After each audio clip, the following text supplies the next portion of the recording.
Okay, hello, everybody that is watching today. I am here with Jeff Natter. He's part of Musings of Fire. If you don't know me, I am Lauren Smith. I am the dramaturg for Musings of Fire, and I'm so excited to ask you some questions. Great. I'm excited to be here. Yeah. I'm so Okay. excited to be part of this really groundbreaking production. So first of all, tell everybody what your role is in the production, if you can.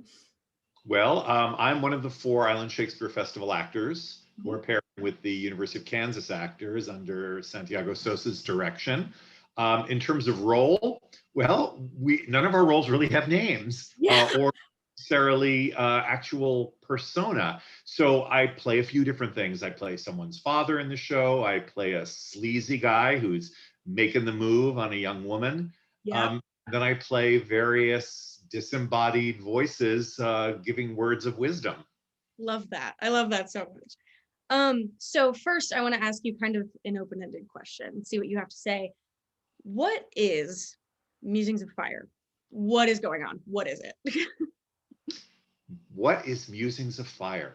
Musings of Fire is a virtual piece that has been assembled and put together by the extraordinary talents of Santiago Sosa.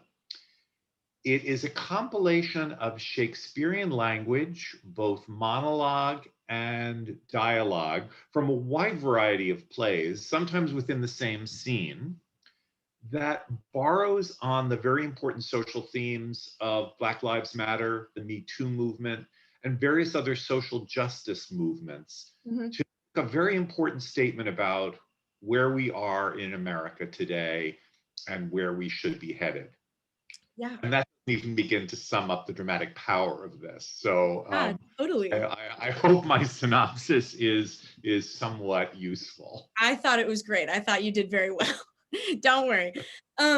So in reference to that, is there anything in particular that you think is really important about Musings of Fire for modern audiences or even college age audiences that are going to be seeing it at KU?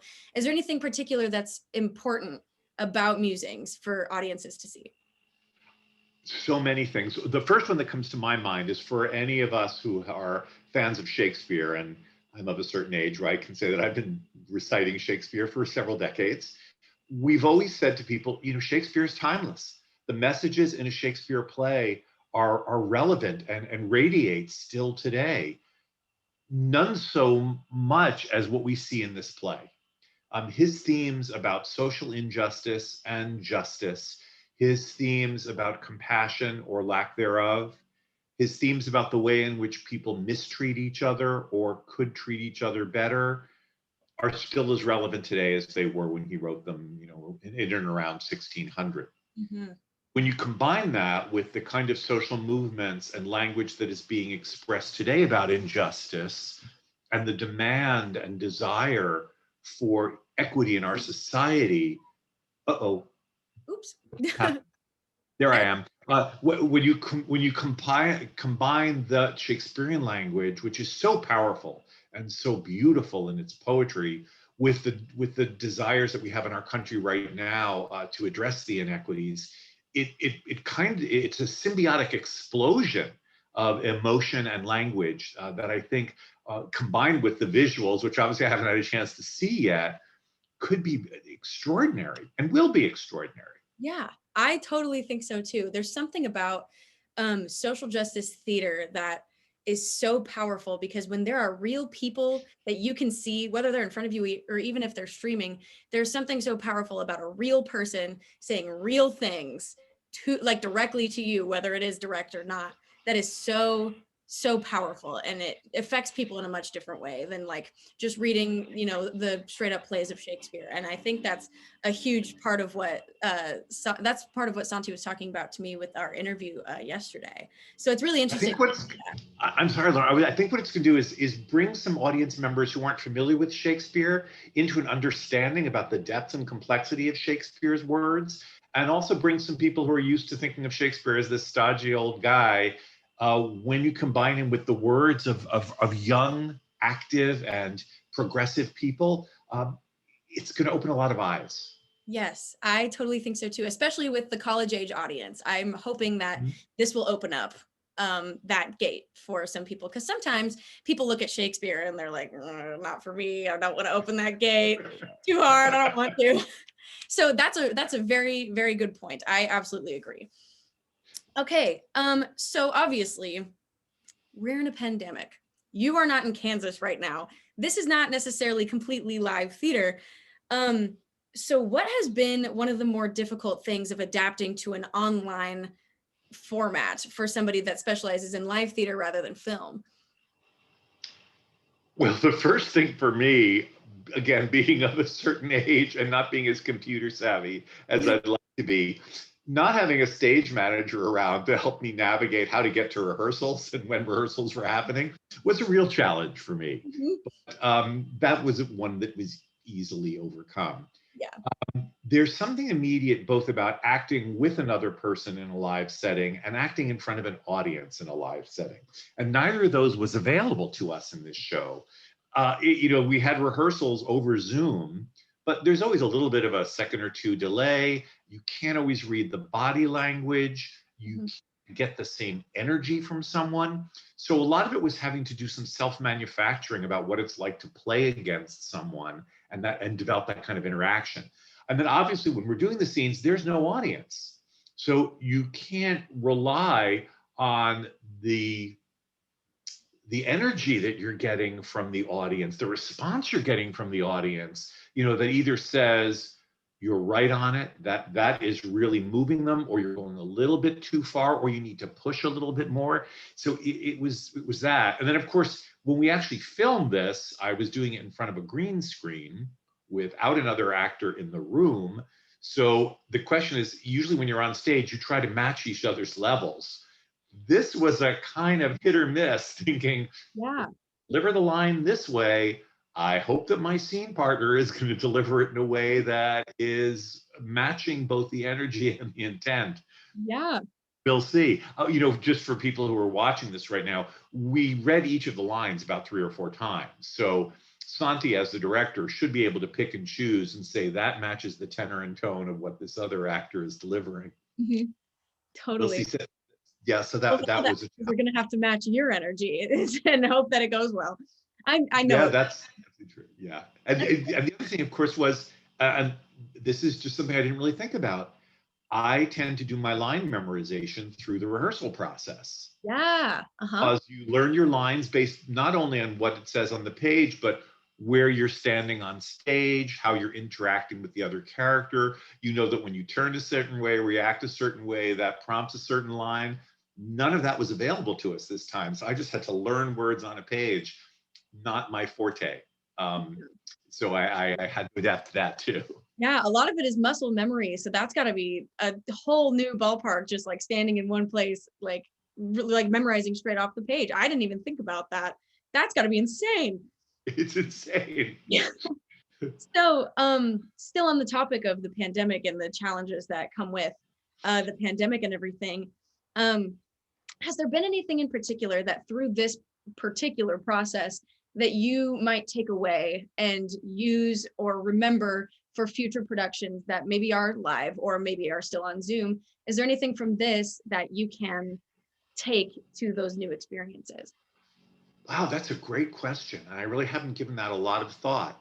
I think some things that have occurred to me as I've gone through this process is that the the um, the effect, the importance of live theater can't be underestimated. And I've always taken it for granted. And not being able to do this live reminded me about how valuable that is and how I hope that all audiences will flock back to live theater. Mhm. But it also taught me that if you don't try to duplicate live theater, but try to create a new format that allows for the emotions and the thoughts and the images to use the virtual format, it can have the same a different kind of power that is nonetheless as important. Uh, Mhm. what's going to be very exciting about this is none of us here at the Island Shakespeare Festival Company have been able to see the visuals that I know are going to be integrated in this, Mhm. and that's something you wouldn't necessarily get in a live production. Yeah. So It's both made me realize it's made me realize the validity of many different forms of Mhm. performance expression. Wow. Yes, absolutely. Same here, because I think that was my conflict when I was first in like digital acting classes here at KU. I was like, how am I supposed to deliver my monologue to a screen of like a big grid of people that I don't even know if they're looking at me or if they're looking at their phone or something.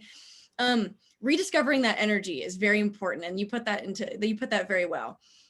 Thanks. Um, so then what has been the most fun part of this rehearsal process, even though it has been difficult? Has there anything that's been very fun, like maybe meeting the new people or finding the new format? Anything that stands out to you? Well, actually, almost everything about this has been fun. Once I've gotten over the whole hurdles of wrapping my mind around it, the script itself is mesmerizing. The first time I read it, I said, "This has the opportunity to make change. It deserves an incredibly wide audience." Mhm. Working with young professionals at University of Kansas has been great. Seeing their energy, their enthusiasm for the project is really valuable, and I admire that and wish I could have just been part of that energy because it helps me learn from them. Um, what else has been fun? Oh, this sounds strange, I know, but since obviously we couldn't try on costumes, the costume designer said, "Go into your closet and pick out some things. Let me give you some ideas." And it was really, I've never done that before. Walked into my closet and said, "This looks kind of Shakespearean," or Little "This fashion will keep the show. role." I love that. So that was really fun. Trying to make Um, the polos look Shakespearean or something. Like, what that's would be awesome. I can't wear any of those clothes now without thinking, "Ooh, this is the slimy guy who's trying to pick up someone in a bar," or this is the father who's imparting kind of stodgy words of wisdom to his young daughter. So I now have to relearn how to wear those clothes. This is not one of them. Um, Good stuff.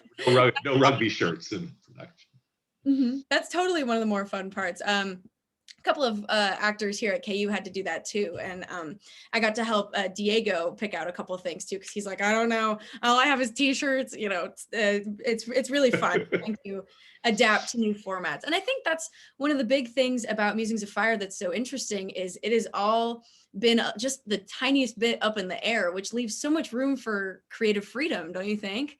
You bet. You bet. And I have to say, Santiago, as the director, has been so flexible, and willing to work and interweave things. It's really terrific. What I'm going to miss is an after opening cast party.